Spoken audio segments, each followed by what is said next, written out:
Bueno, pues con respecto a los principios que inspiran el sistema de Alfa, pues lo he dicho, principio de transparencia, principio de claridad, principio de reciprocidad, principio de equilibrio en las contraprestaciones. Bien, cuando uno acude a una agencia inmobiliaria, acude, ya lo veíamos ayer, pues para contratar servicios relacionados con el sector inmobiliario. Quiero comprar, quiero vender, quiero alquilar, busco esto, busco lo otro. Pero yo os pregunto, cuando uno acude a una agencia inmobiliaria, ¿de qué forma puede contratar los servicios de una agencia inmobiliaria? ¿Tiene que firmar un contrato o puede encargarlo verbalmente? Depende de la empresa. En general. Normalmente hay que firmar algo. Lo ideal es que se firme algo, pero no podemos obviar que es habitual que uno llegue a una agencia inmobiliaria y le diga a la agencia: oye, quiero vender mi casa, no te voy a firmar nada, pero quiero que tú, si te interesa, te encargues la comercialización. Yo quiero tanto por mi casa y pues, se ponen otras condiciones, pero se hace verbalmente.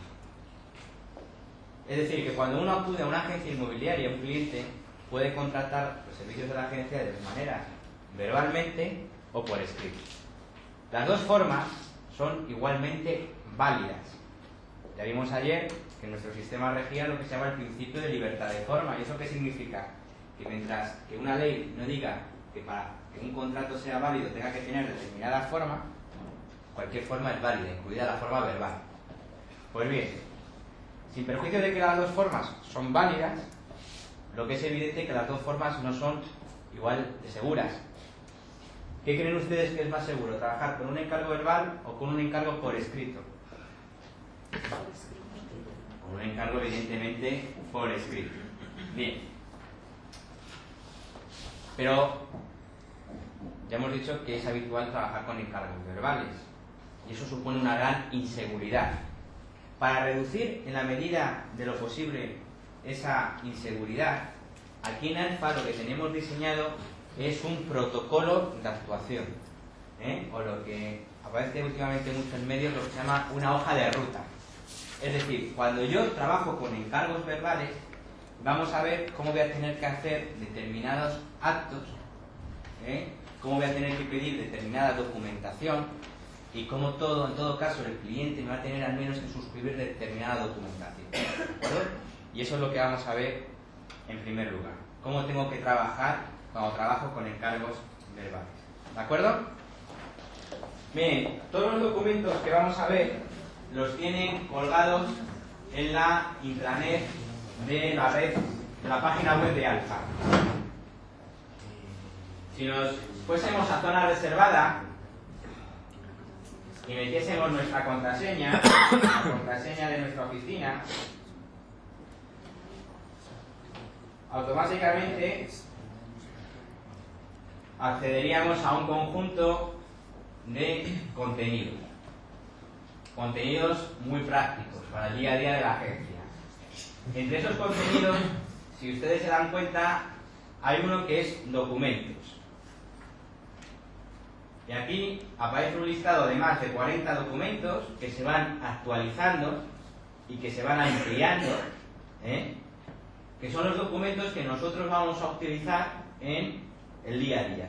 ¿De acuerdo? Es decir, cuando yo vaya a afrontar una operación y necesite determinada documentación, es tan sencillo como meterme en la página web, acceder a la zona reservada y descargarme el documento. Estos documentos están en formato Word, de tal manera que yo puedo meter los nombres y directamente imprimir. ¿Queda claro? Como les iba diciendo, nos pueden contratar nuestros servicios de manera verbal. Si nos contratan nuestros servicios de manera verbal, ello implica que, evidentemente, no tenemos ningún contrato por escrito. ¿De acuerdo? Pero el que no tengamos ningún contrato por escrito no significa que al menos no le tengamos que hacer firmar al cliente algún tipo de documentación. Bien, cuando trabajo con encargos verbales, el documento que tenemos en pantalla, que se llama Alfa Digital, no es ningún tipo de encargo. Es única y exclusivamente una autorización a publicitar el inmueble en un precio determinado y durante un tiempo determinado. ¿De acuerdo? ¿Por qué necesito esta autorización a publicitar el inmueble en ese precio? Imaginémonos un supuesto práctico. A mí me dice el propietario que quiere por su inmueble 300.000 euros. ¿De acuerdo? Lo dice verbalmente, no hay absolutamente nada firmado por escrito.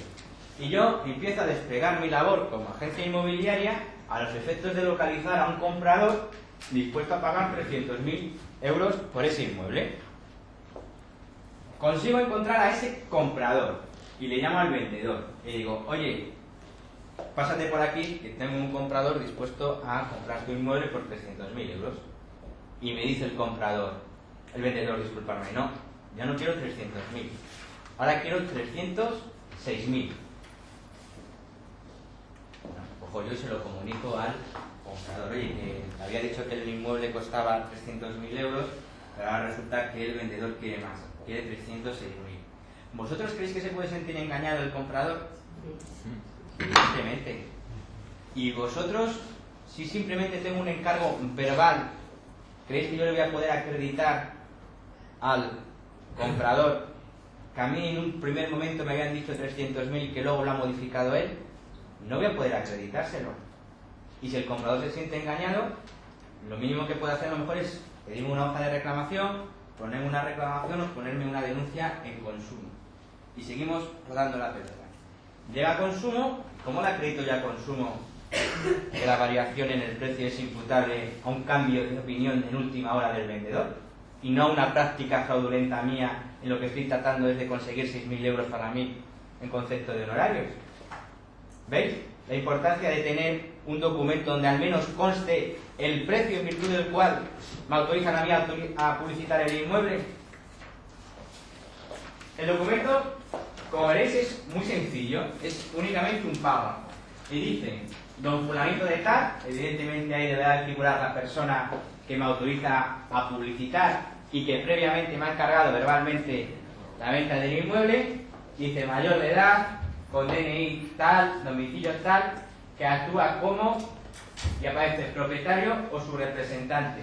Ahí tendremos que poner, marcar lo que corresponda. Si actúa como propietario o si actúa como representante de la propiedad. Del piso sito en tal lugar, ahí evidentemente tenemos que poner dónde está ubicado físicamente el inmueble, autoriza a, y aparece puntos suspensivos, S. ¿Ahí qué voy a poner? ¿Autoriza Alfa Inmobiliaria? ¿Pongo eso o qué pongo? No, hay que poner cada una de vuestras empresas. Si sois una empresa mercantil, tenéis que poner autoriza Pepito Pérez SL, y si sois un autónomo, tenéis que poner vuestro nombre y apellidos. ¿Queda clara la idea? Cuyos datos figuran al margen, luego explicaremos por qué esos datos figuran al margen.